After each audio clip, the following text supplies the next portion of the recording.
The great hall was choked with the smell of wet fur, pine smoke, and contempt. It was the trial of worth, and Selena Frostmoon, small, scentless, wolfless, was the day's entertainment. "Than Omega who cannot shift," Lord Alaric sneered, his voice booming over the gathered alphas. "A broken thing. Still, the law demands we check." He smiled, a flash of white teeth. "Shift for us, little mouse."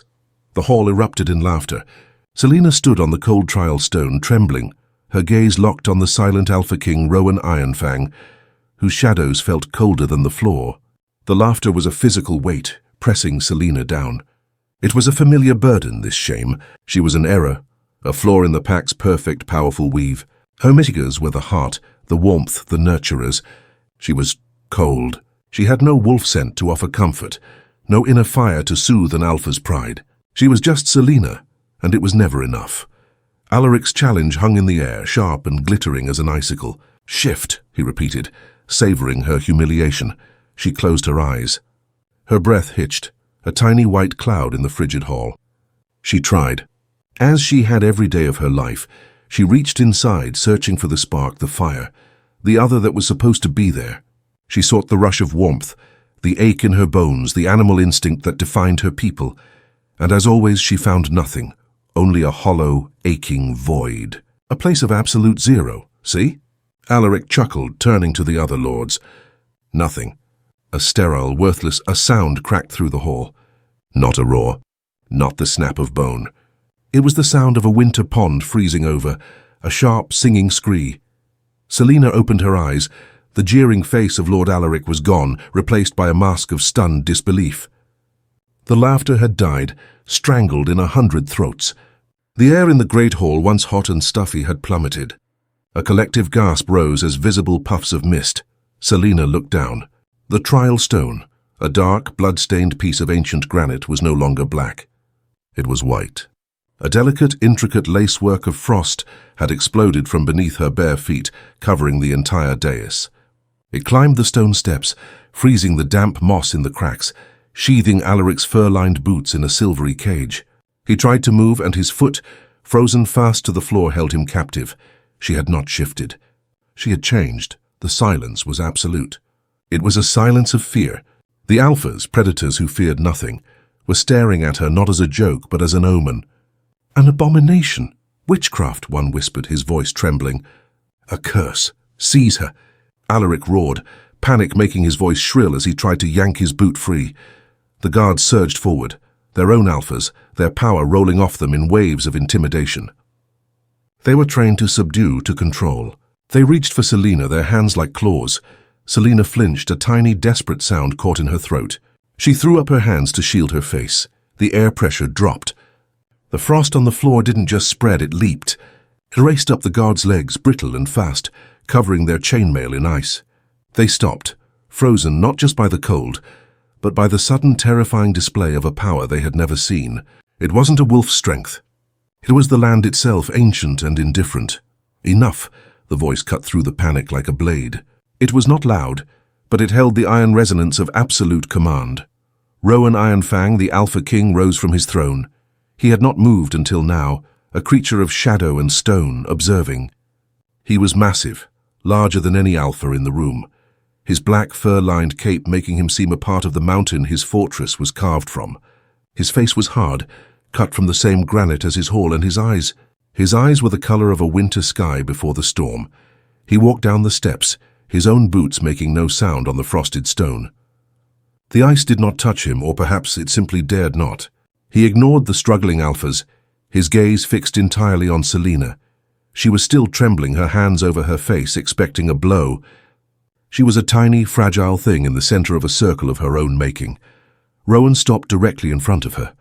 He was so tall he blocked the light from the high windows. Selena, daring a glance, could see only his silhouette. He knelt, a mountain bending. It was a gesture of such profound impossibility that the room held its breath. He did not speak to her. He addressed the frozen hall. "The old laws are clear," he said, his voice a low rumble. "Power in any form belongs to the crown. It is to be judged not by a mob but by the king." He looked at Alaric, still tugging at his frozen boot. "You," he said, and the single word was a death knell, broke the sanctity of the trial with mockery. "You are fined. You will pay. You will leave. Rowan turned his gaze back to Selina. He slowly reached out a gloved hand, not for her but for the stone at her feet. He touched the perfect six-pointed frost crystal. It did not melt at his touch. It clung to his glove. He looked at her, and for the first time his cold eyes held a spark, not of warmth but of a terrifying sharp-edged interest. She is not a curse, he pronounced, his voice leaving no room for argument. She is at mine, the king's claim. The words echoed in the sudden sharp silence. It was an archaic law, a relic from the Blood and Ice Age when the first Alpha King forged the pacts. It was not a claim of mating. It was a claim of sequestration, a right to seize anything or anyone deemed a significant threat or asset to the stability of the land itself. It hadn't been invoked in 500 years. Rowan Ironfang rose to his full, intimidating height. The frost on the floor began to crackle and retreat, not melting but pulling back toward Selina, as if drawn by a string, vanishing as it touched her feet. The hall warmed by a single desperate degree. Alaric, his boot finally free, stumbled back, his face a mottled mix of fury and raw terror. "My king," he sputtered, "she is an abomination, a wolfless thing. She defies the moon goddess." "The moon goddess," Rowan replied, his voice flat, "is not known for her predictability." He turned his back on Alaric, a gesture of ultimate dismissal. "You are all witnesses. The trial of worth is concluded. The crown has its due." He looked at Selina, who was wrapped in a paralysis of her own. "You," he said, not unkindly, but with no room for refusal, "will come with me." He did not offer his hand. He simply turned and began to walk toward the great oaken doors. His personal guard, massive shifters in black iron and fur, materialized from the shadows flanking him. They formed a moving wall, a cage of warriors, and Selina was at its center. She had no choice but to follow in his wake. The journey to the king's private tower was a blur of cold stone and colder stairs. They left the great hall, its stunned occupants, and the whispers that rose like steam in their absence. They climbed stairs carved from the mountain's living rock, spiraling upward until the sounds of the pack faded, replaced by the high, lonely howl of the wind. Rowan moved with a predatory grace, his silence more unnerving than any roar. He was, Selina realized, a man perfectly at ease with crushing weight, the weight of his crown, the burden of his pack, and now the mystery of her. He led her to a chamber at the apex of the fortress. It was not a dungeon. It was magnificent and terribly empty. A massive circular room, its walls were stone, but they were hung with ancient, faded tapestries. A fire was already roaring in a hearth large enough to roast an ox. Furs were piled on a bed that could have held 4 alphas. But the most stunning feature was the wall opposite the door. It wasn't a wall at all. It was a single sweeping curve of what looked like glass, though it had to be impossibly thick ancient magic, looking out over the entire frozen valley. The view was breathtaking. Snow-capped peaks, endless forests of black-green pine, and a sky so vast it hurt to look at. It was beautiful, and it was a cage. Rowan walked to the center of the room. He unclasped his heavy fur cloak and let it fall to the floor. Underneath, he wore simple black leather, practical, not royal. He was all muscle and quiet menace. "You will be safe here," he stated. It wasn't a comfort. It was a fact. Selina finally found her voice, though it was a reedy, trembling thing. "Safe. Or prisoner, Your Majesty?" He turned to her. The firelight caught the silver in his dark hair and the coldness in his eyes. "Is there a difference for you?" He wasn't wrong. She had been a prisoner of her pack's contempt her entire life. "What? What are you going to do with me?" She whispered, hugging herself for warmth, though the fire was hot. Rowan regarded her for a long moment. He was a creature of law, of order. She was chaos. A deviation he could not categorize. "The ancient law is twofold," he said, his voice a low rumble as if speaking to himself. "I have claimed you. Now I must understand you. Your power, it is not of the wolf. It is of the stone and the sky. It is Dud." He walked toward the great window, placing a hand on the cold surface. "This fortress is built on the heart of the mountain. The alphas draw their strength from the pack. The king draws his from the land, and the land," he paused, "is silent. But it is listening." He was speaking in riddles she couldn't understand. Fear, cold and sharp, lanced through her. "I am not a witch. I don't know how I did that. I just wanted them to stop laughing. Fear is a powerful trigger, Rowan noted. He looked at her, his gaze intense, analytical. You are cold. You are afraid. And you are for the first time in the presence of someone who is not trying to harm you. He gestured to the furs. Rest, eat, the guard will be outside. They will not enter. No one will enter. Not even me unless I am summoned. Summoned? She asked, confused. You are not a common prisoner, Selena Frostmoon, he said, using her name for the first time. It sounded strange in his mouth, like iron-tasting snow. You are a royal family problem, and I will solve you. He walked to the door, a solid slab of iron-banded oak. He paused, his hand on the latch. The last Omega to show such power, he said, his back to her, was 5 centuries ago. She was called the Winter Bride. And she, according to the legends, froze half the continent before the first king. Tamed her. He looked over his shoulder, and his eyes were not just cold. They were haunted. I do not believe in legends, he said, but I'm looking at a floor that was frozen solid by a wolfless girl's fear. Rest, do not. Be afraid, your fear is inconvenient. The door shut with a heavy final thud. The sound of a bolt sliding home echoed in the room. Selena was alone, safe, a prisoner. And for the first time, she was terrified not of what others would do to her, but of what she was. The first day passed in a blur of terror and confusion.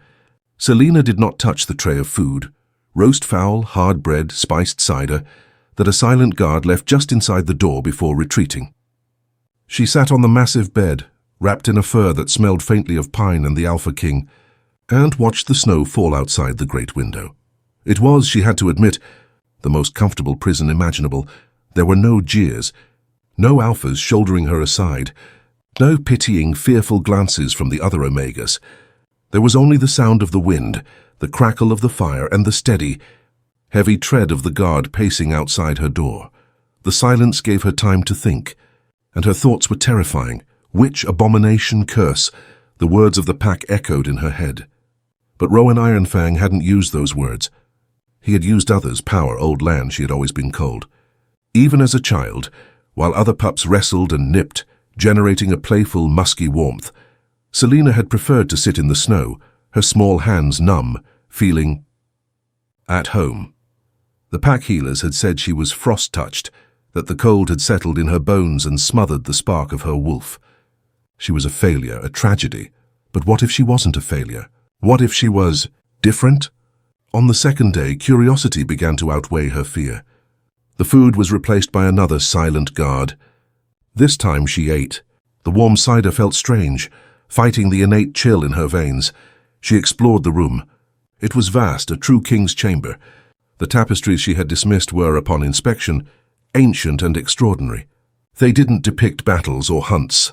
They depicted the land. Mountains, rivers, and moons woven in silver and indigo thread, and in every single one, hidden in the weave, was a wolf. A massive, solitary wolf watching. Sometimes a shadow in the trees, sometimes a constellation in the sky, the king's sigil, the Iron Fang. He was the protector of the land. He was bound to it. A thought, cold and sharp, pricked her. He is bound to the land. And I froze it. Was that why he'd taken her? Did he think she could harm it, or did he think she was part of it? She went to the window. The glass or crystal was cold to the touch, but it didn't feel cold to her. It felt familiar. She pressed her palm against it, looking down at the sheer 1,000-foot drop. The wind howled, a lonely primal sound. She felt a pull, a longing, not for the pack but for the wild. The empty, frozen, beautiful wild. A spark of defiance, something she hadn't known she possessed, kindled in her chest. She wasn't a witch. She wasn't a curse. She was something. And the most powerful alpha in the land had locked her in a tower because he was afraid of her. No, not afraid. He'd said, I do not believe in legends. He was cautious. He was a problem solver, and she was a problem. She turned from the window. The fire in the hearth was dying, the great logs burning down to glowing embers. Her chill began to creep into the room. Selena watched the flames, her breath catching. The cold was her. She stepped closer to the hearth. The embers pulsed, a dull, angry red. She felt the lack of heat as an absence, a wrongness. The room was built for alphas, for their burning hot body heat, their inner furnaces. She was not. She held out her hand. She didn't think. She just felt. She wanted the cold. She needed it.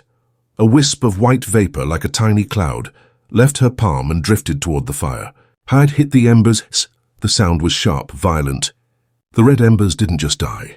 They flashed and then were instantly coated in a layer of white frost. The last of the heat was sucked from the room, drawn into her. Selina gasped, pulling her hand back. The room was plunged into a sudden deep cold. The temperature dropped so fast, the tapestries on the wall stiffened. Her own breath became a thick white plume, and she felt wonderful.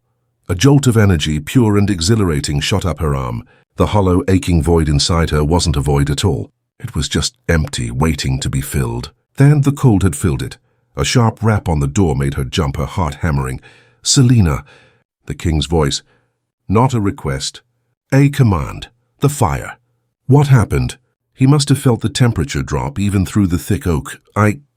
I don't know. She lied, her voice trembling again. The sudden rush of power vanishing, replaced by the old familiar fear. A pause. The heavy, sliding sound of the bolt being drawn. The door swung open. Rowan Ironfang stood framed in the doorway, his guards behind him. He was dressed in his black leathers, and he was staring not at her but at the hearth. The great fireplace, which should have been radiating warmth, was a cavern of white. The logs, the stone, the iron grate, all were encased in thick, feathery frost. He looked at the frozen hearth. He looked at the plumes of breath from his guards. Then his gaze, slow and heavy, moved to her. She was standing in the middle of the room, her skin pale, her lips blue, trembling. But her eyes were bright, alive, and the exact color of the ice in his fireplace. He stepped inside, his guards tensing at the door. "You are not cold," he stated. I am," she whispered. "A lie." She had never felt better. Rowan walked past her, his presence dominating the room. He reached the hearth and, with his gloved hand, touched the frosted logs. He pulled his hand back, a perfect imprint left in the ice. "This is not fear," he said, his voice quiet, dangerous. "This is control." He turned to face her. The Alpha King, the wolf, the ruler of the mountain. And for the first time she saw something in his face she hadn't seen before. Not anger, not suspicion, awe. "What are you?" he breathed. And Selina, finding a spine made of ice, looked him right in the eye. "I think," she whispered, her voice shaking but clear. "I am the one who is supposed to ask you that." "Your Majesty." Rowan's eyes narrowed. The flicker of awe was gone, replaced by an unreadable, calculating stillness. He was a king, and he was not accustomed to being challenged, even by a whisper. He studied her. The girl who had, in the space of 2 days, defied every law of his world. She was not an Omega. She was not an Alpha. She was an event. "You are a very, very dangerous problem," he said, his voice low. "And you are in my fortress. That makes you my problem." "I did not ask to be," she retorted, the strange, cold power still humming in her veins, making her brave. "You claimed me." "I claimed what I did not understand," he shot back. "I am beginning to understand. You are not a failure of a wolf. You are something else. You are a void. You devour heat." He was right. She had inhaled the fire. The thought was intoxicating and terrifying. I was cold," she offered weakly. "No," Rowan said, stepping closer. She had to tilt her head back to look at him. He loomed, a mountain of iron and shadow. "You were hungry." He was too close. She could smell the pine and cold air on his leathers, the faint, clean scent of iron. He was overwhelmingly alpha, but his scent wasn't the musky, aggressive scent of the pack. It was cold like her. The realization hit her. He wasn't a creature of fire like the other alphas. He was the Ironfang. He was the rock, the winter, the mountain. He was cold too. He saw the realization dawning in her eyes. A flicker of something passed across his face. He reached out slowly as if not to startle a fawn. He didn't touch her skin. His gloved finger hovered an inch from her cheek. She didn't flinch. He made a fist and pulled his hand back. "The legends," he said, his voice rough. "They say the Winter Bride was not tamed. She was bonded. That the land chose her. And the king served her." He looked at the frozen hearth in disgust. "These are stories for pups." "And yet," Selina whispered, "the fire is dead." A small, almost imperceptible smile touched the corner of his hard mouth. "And yet the fire is dead," he turned, all business again. "This changes things. You cannot be left alone. You do not fear the cold. You command it. Your fear freezes a hall. Your hunger extinguishes a hearth. What does your anger do? She had no answer. She had never been allowed to be angry. We will find out, he said. But not here. He strode to the door. My guards will bring you a new cloak, one suited to the high peaks. Be ready. We are going out, she squeaked. Outside? You cannot stay in this room feeding on my fires. I must see what you are away from my people. Away from everything. He was taking her to the wilderness. To her wilderness. A new kind of terror, this one mingled with a wild, sharp anticipation filled her. An hour later, she was wrapped in a cloak of white snow-wolf fur. So thick and warm it was almost suffocating. She hated it. It felt like a lie. Rowan led her not down but up. Up a winding narrow stairwell she hadn't seen, until they emerged onto the fortress roof. The world exploded. They were at the very top of the mountain. The wind was a solid, screaming thing tearing at her. The sky was a vast, bruised purple, the stars just beginning to prick through. Below them the world was a sea of white and black. Here, Rowan yelled over the wind, pointing to a small protected alcove. Get in. She huddled against the stone, and he stood in front of her, his massive body blocking the worst of the gale. Now, he shouted. Do it! Call the ice. Show me. I can't, she cried, terrified. I don't know how. Yes, you do. You did it at the trial. You were afraid. You did it in the tower. You were hungry. What are you now, Selina? I'm cold, she shrieked, the white fur cloak doing nothing to stop the bone-deep chill. No, he roared, and his voice was the sound of the mountain itself. You are not cold. You are the cold. Stop fighting it. Stop fearing it. Be it. He was goading her, pushing her. I can't. She wept, tears freezing on her eyelashes. Then you will die up here, he said, his voice hard. I will not have a coward as my... Whatever you are, show me. Rage, a sudden hot white flash of it. Not the cold, but a burning, furious rage. He had dragged her up here, this king, this arrogant, cold man. He had locked her up, called her a problem, and now he was yelling at her. Stop yelling at me, she screamed, and the wind itself seemed to pause. She threw her hands up.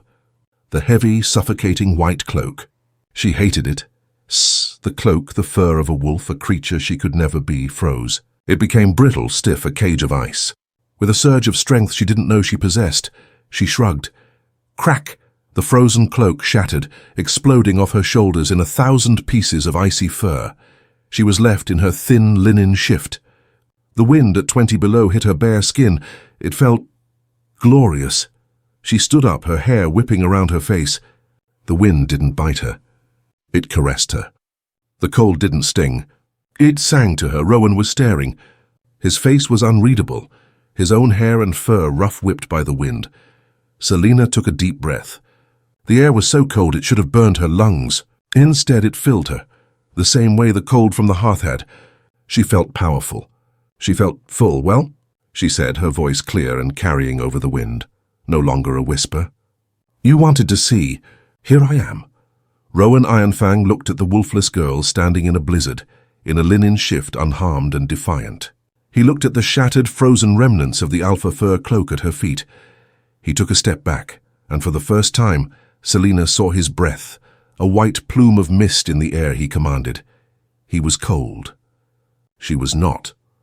By the ancestors, he whispered, not to her but to the storm. The legends? They were true. He looked at her and the distance was gone. The calculation was gone. He was no longer a king looking at a problem. He was an alpha looking at his equal. I am not, he said, his voice raw, going to tame you. No, Selina agreed, and a small, dangerous smile touched her lips. You are not. I am, he said, as if realizing it himself, going to have to survive you. The stalemate on the roof held for a long, frozen moment.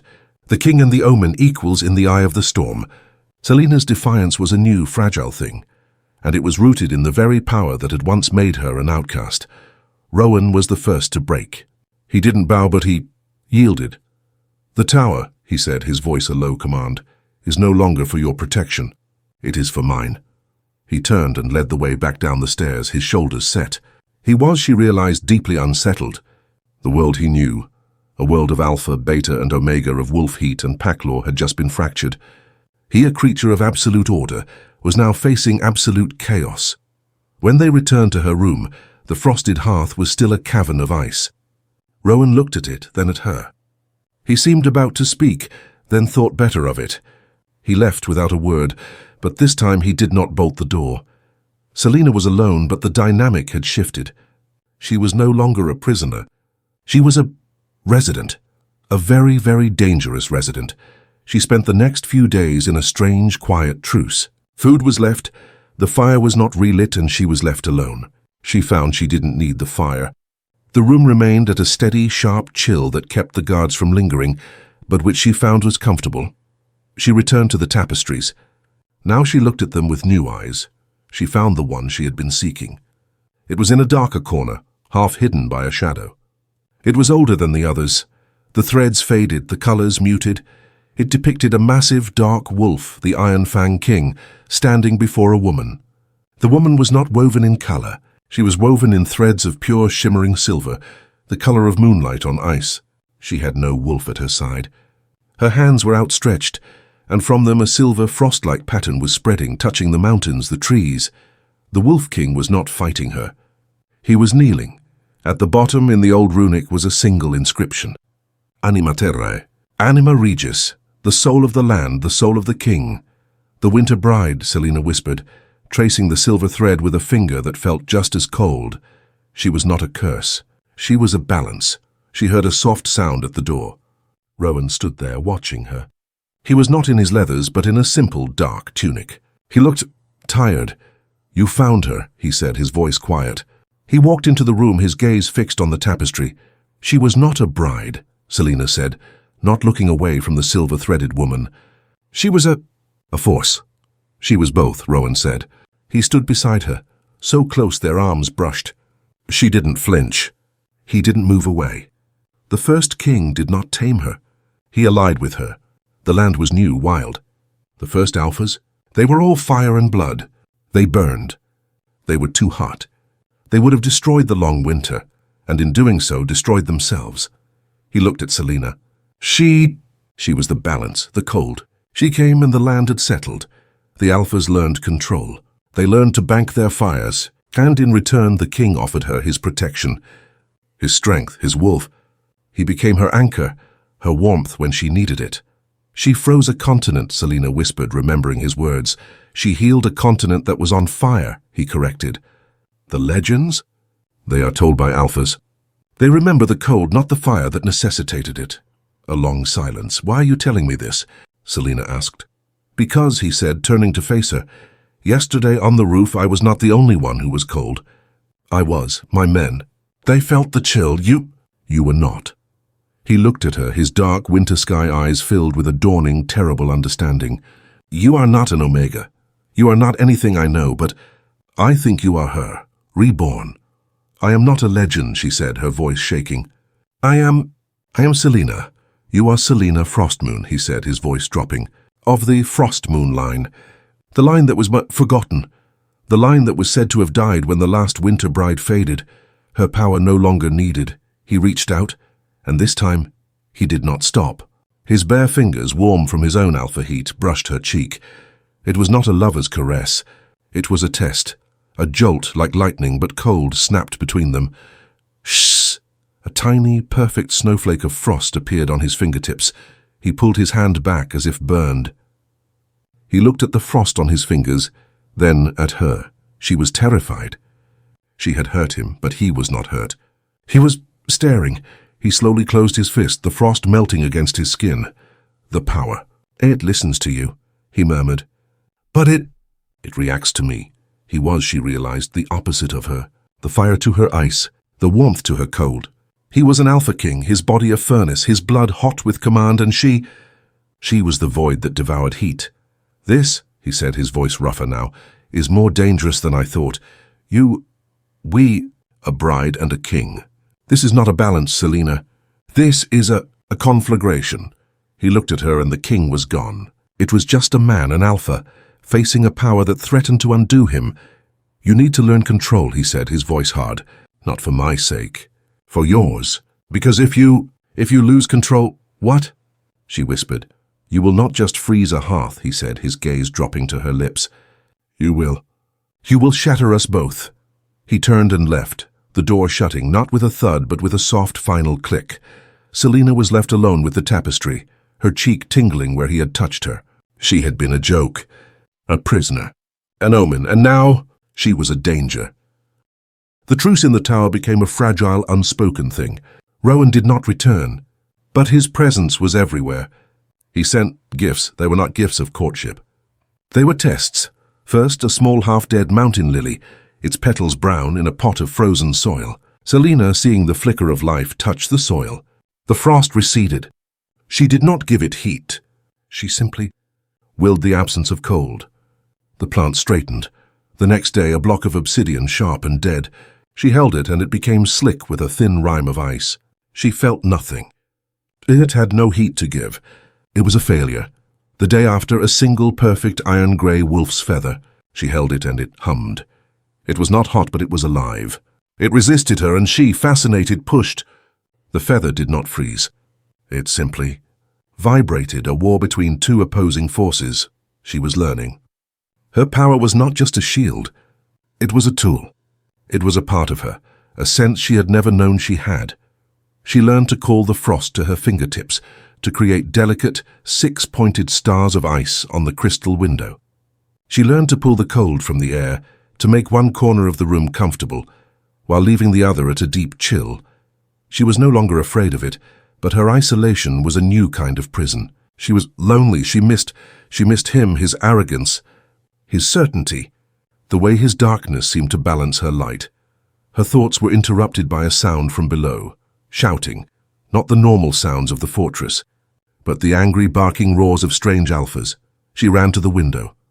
In the courtyard below, a dozen alphas, fur-cloaked and armed, were gathered, and at their head, his face contorted in a sneer, was Lord Alaric. He had returned, and he had brought a war party. Rowan stood on the steps of the keep, flanked by his own guard. He was not in his leathers. He was in his armor, black iron and terrifying. "You are not welcome here, Alaric," Rowan's voice boomed, cutting through the rising wind. "We are not here as guests." Alaric roared, drawing his blade. "We are here for the witch. The packs are restless. The winter is too hard, the prey too scarce. It is her fault. She has cursed the land." "The land is as it has always been," Rowan countered, his voice like ice. "Hard, unforgiving. You are just weak. She is an abomination." Another lord shouted. "She defied the trial. Hand her over, Ironfang, or we will take her. And your crown with her." Selina's blood ran cold. "Her fault. They were using her as an excuse. You will not touch her," Rowan said, each word a spike of iron. He drew his own blade, a massive, unadorned sword. "You challenge my claim. You challenge my rule. You challenge me. So be it." The courtyard exploded. It was not a battle. It was a massacre. Rowan Ironfang was not just an alpha. He was the king. He moved like a shadow, a blur of black iron and death. His guards were just as brutal, but Alaric had come prepared.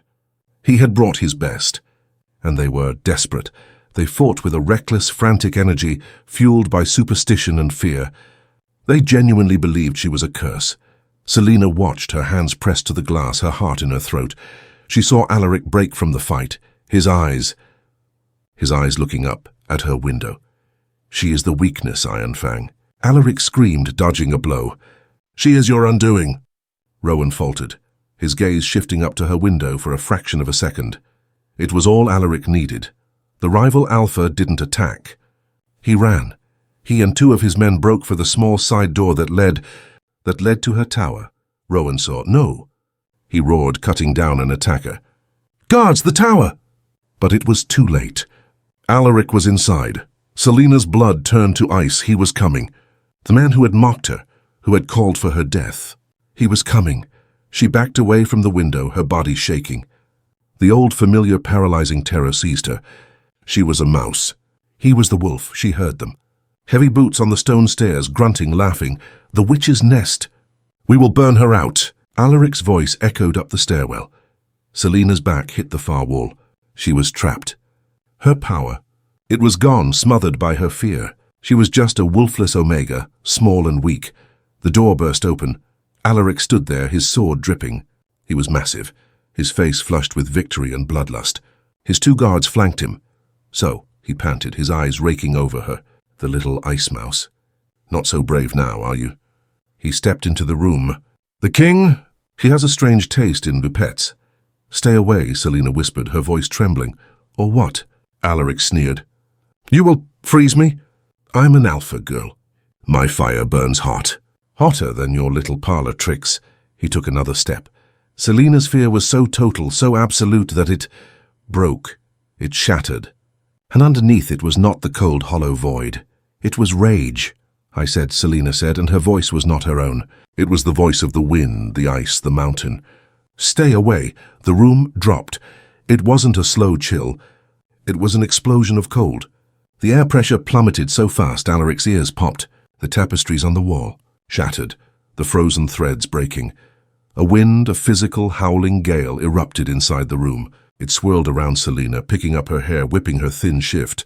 What is this? Alaric stammered, his bravado fading. His two guards, their eyes wide with terror, raised their swords. Shh! The swords froze from hilt to tip in a fraction of a second. The metal became brittle.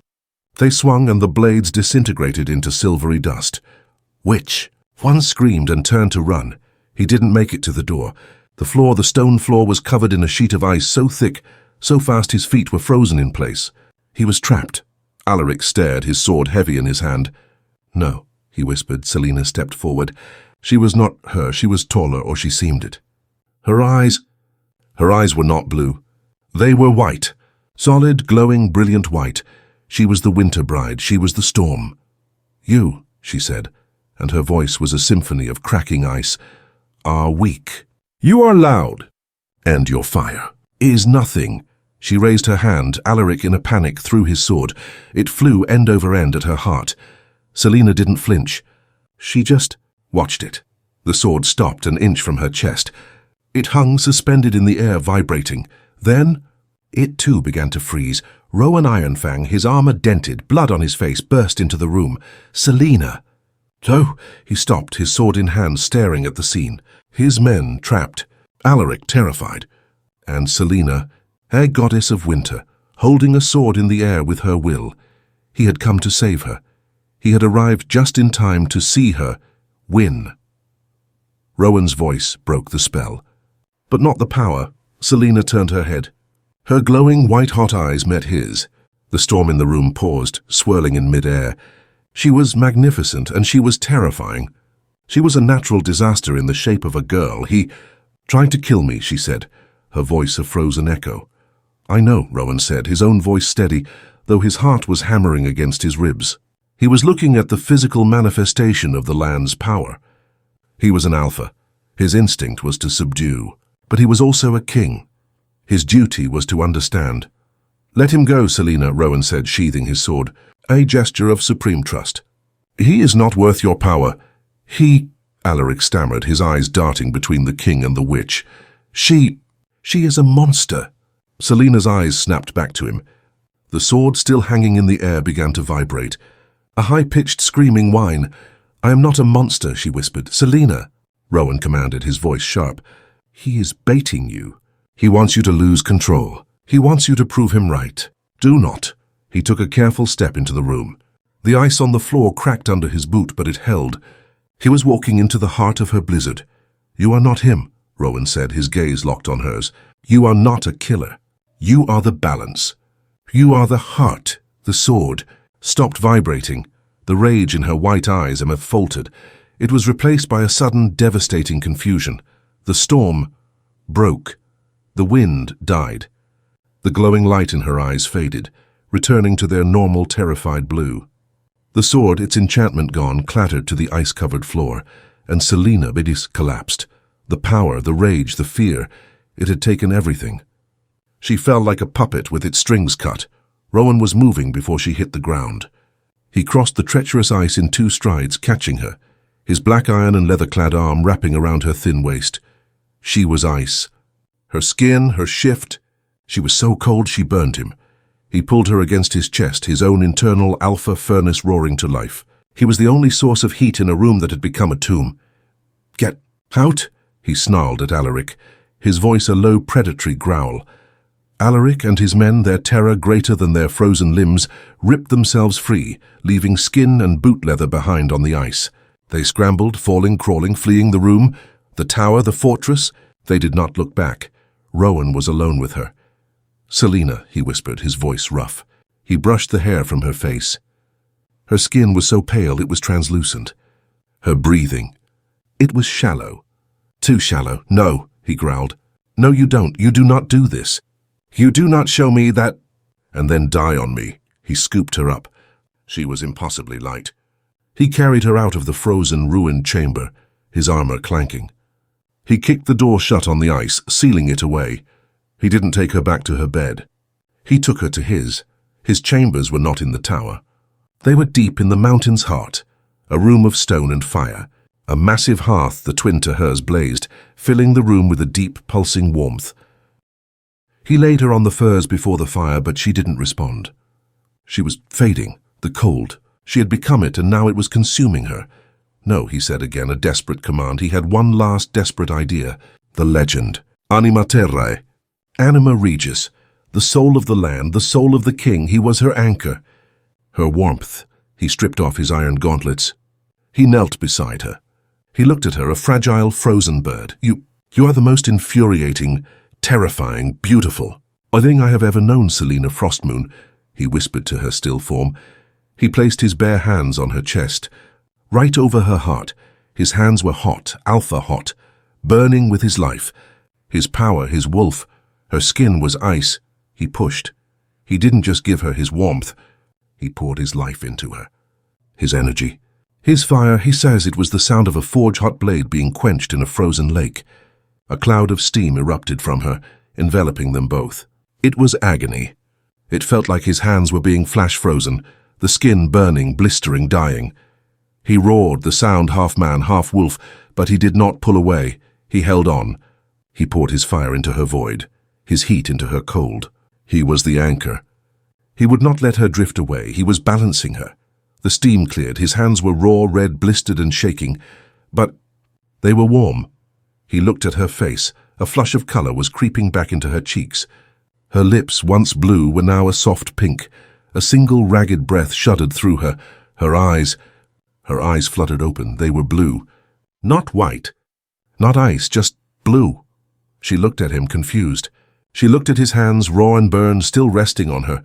"You," she whispered, her voice hojarse. "You burned, you—" "Froze," he countered, his voice rough. He pulled his hands back, cradling them to his chest, the pain secondary to the relief. She sat up slowly. She felt warm, for the first time in her life. It was a strange, heavy, uncomfortable feeling. She didn't like it, but she looked at him, at his pained, blistered hands. He had given her his heat. He had saved her.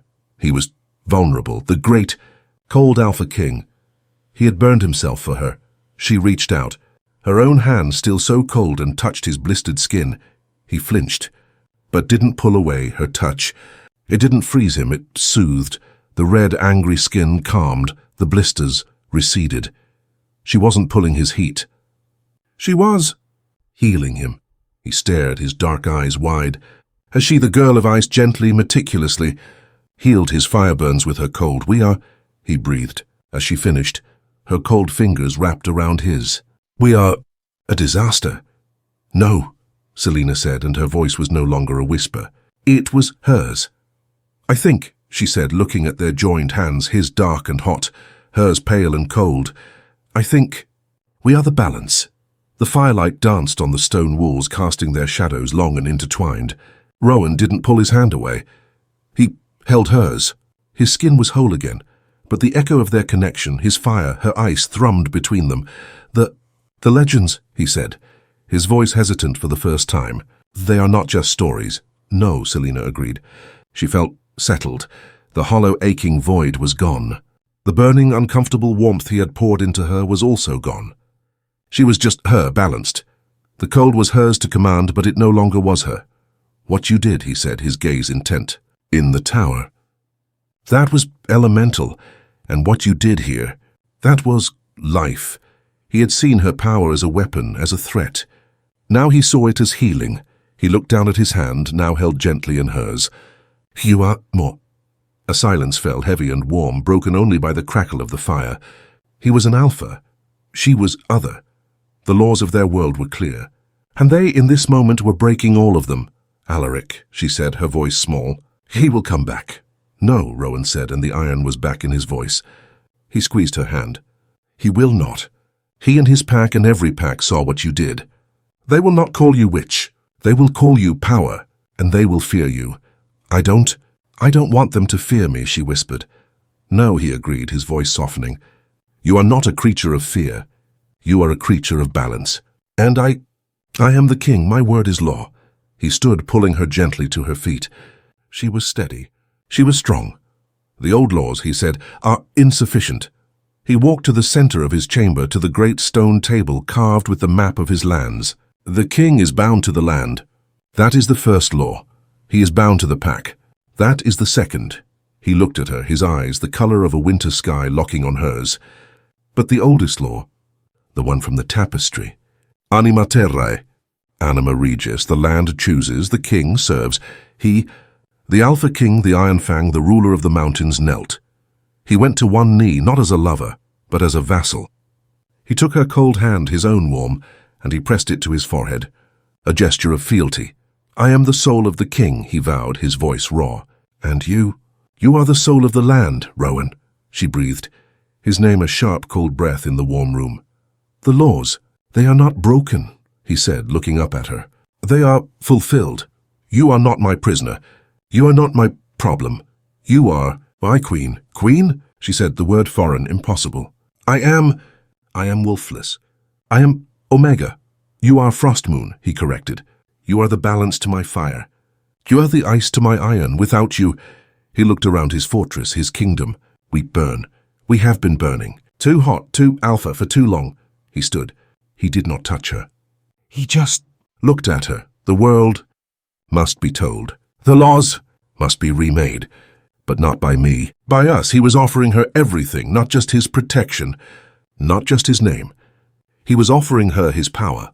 He was offering her hers. I don't know how to be a queen," she whispered. Her heart for the first time a wild, warm, thrumming thing in her chest. "I do not want a queen," Rowan said, and a small, slow smile, the first she had ever seen, touched his hard mouth. "I want you, the real you. The storm, the balance. I do not need a tame wolf." He reached out, and his hand, his warm, strong alpha hand, gently cupped her cheek. She leaned into it, his heat. It didn't hurt. Her cold. It didn't freeze him. They just were, I think, she whispered, her own smile small and fragile, answering his. I think. I can do that." He was the Iron King. He was bound by ancient laws, and she was the Wolfless Omega. And together, they were going to break them all. Epilogue. The soul of the land. The high peaks were silent. The snow was deep, blue in the twilight. There was no wind, only the sound of two heartbeats, one fast and warm, one slow and steady. Rowan, in his wolf form, a massive shadow-grey creature, stalked through the snow. He was not hunting. He was waiting. He stopped, his great head turning, his ears pricked, a laugh, clear and sharp as a shard of ice. Selina walked out from behind a drift of snow. She was not in furs. She was in a simple blue-grey dress, her feet bare. The snow did not touch her. She walked on it, she smiled at him. He was beautiful. A creature of raw, primal heat, he padded toward her. His wolf eyes the color of amber, full of love. He nudged her hand with his cold, wet nose. Selina laughed again, and a small, perfect flurry of snow crystals erupted from her palm, dusting his muzzle. He sneezed. A puff of hot air. She was not a prisoner. He was not her jailer. She was the soul of the land. He was the soul of the king. He was her heat. And she was his peace. He nudged her harder this time toward the fortress, its lights a warm golden glow in the valley below. "I know," she whispered, leaning her head against his massive, furry one. "It's time to go home." He was bound by the crown. She was bound by the curse, but here in the snow under the moon they were just Rowan and Selina, and they were finally free. This is the story of a bond forged not in heat but in cold, not in submission but in balance. Selina Frostmoon, the Wolfless Omega, was never broken. She was merely dormant, waiting for the one person who could withstand her storm. Rowan Ironfang, a king shackled by law, found his freedom not in his crown, but in his curse. Their love was not a fairy tale of fire and passion, but a raw elemental legend of ice and iron, a destiny that proved that true power isn't about the shift, but about the soul.